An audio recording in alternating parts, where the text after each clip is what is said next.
In this video, I'm going to be walking you through the specs and features of the brand new Sony A9.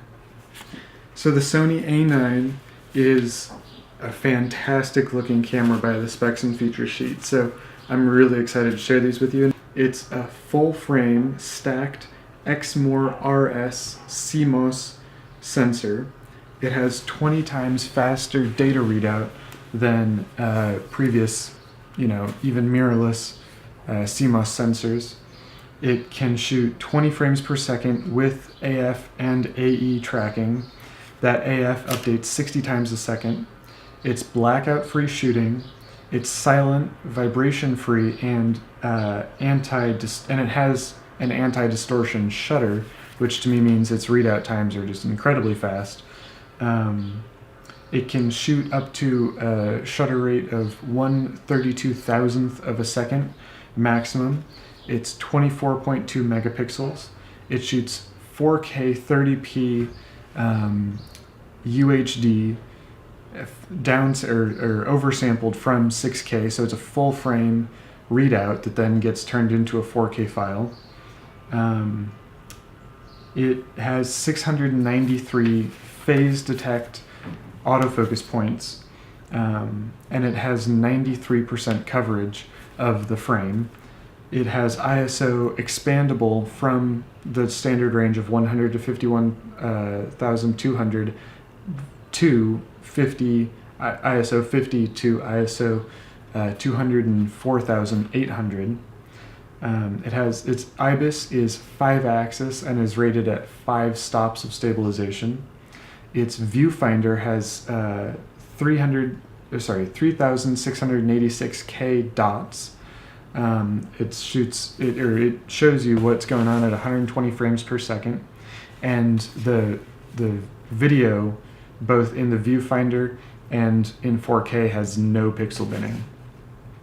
The screen is touch and tilt, so it doesn't flip out. So it probably isn't the best vlogging camera, but it looks like they're trying to attract sports and wildlife shooters. It has an AF joystick. It has separate drive and focus mode dials. It has 2 card slots, one of them being UHS 2.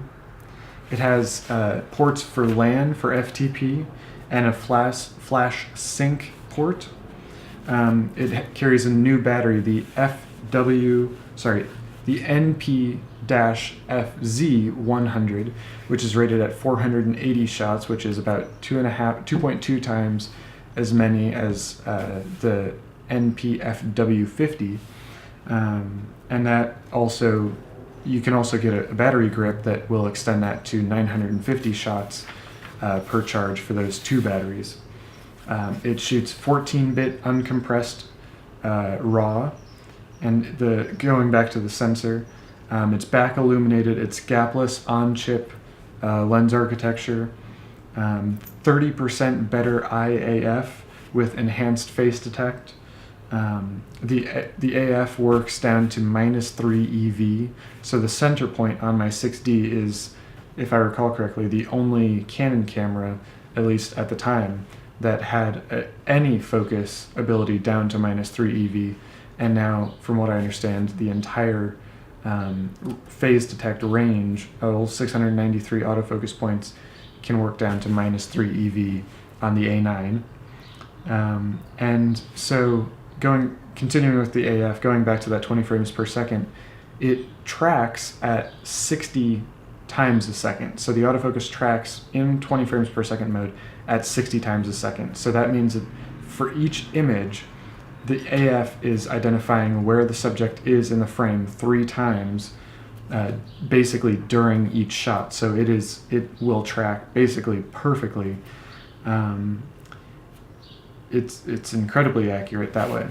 So this is an intensely exciting camera because it comes in at $4,500, and what that means is that Sony has again produced market disrupting technology at a fraction of the cost of what other major first-party manufacturers would offer, and it's giving this beautiful package to you at such an incredible cost. Like, there are so many features in here. It's so hard to get too specific on an opinion. So I'm going to make another video just for opinions on these features. But I really hope that you've enjoyed hearing what these new specs and features are. I hope you'll join me in the opinion video as well that I'm about to make. So thank you very much for your time and for your attention. Please check out the links in the description. And if you want to see the kit that I use, that is in the description as well. So thank you very much, and I'll see you in the next one.